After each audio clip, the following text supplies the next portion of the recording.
Pour la réception, les déplacements vont être un peu plus compliqués que lorsqu'on a le service, car il faudra gérer le ballon en plus des déplacements.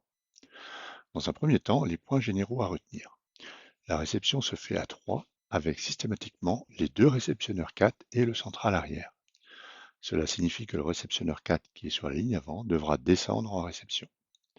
Le passeur ira systématiquement à droite.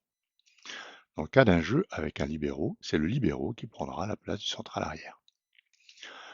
Dans les déplacements, il y aura différentes phases de déplacement. Il y aura la position de départ pour faire la réception, puis la position une fois le service effectué, ensuite la position d'attaque et de soutien à l'attaque, et enfin la position de contre et de défense une fois que la balle est passée de l'autre côté.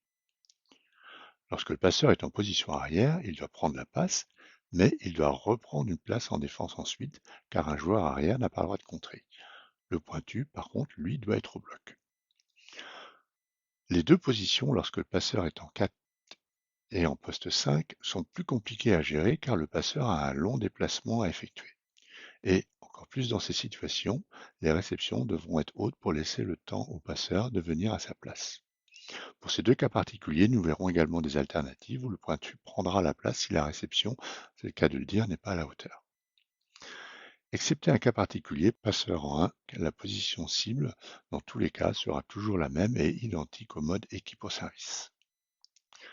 Dans les vidéos suivantes, vous verrez chaque cas de déplacement, suivant la position de départ du passeur. Alors en tant que joueur, comme dans le cas où l'équipe est au service, ne cherchez pas forcément à suivre tout ce qui se passe sur le terrain, mais regardez surtout le poste que vous occupez pour voir les déplacements que vous aurez à effectuer.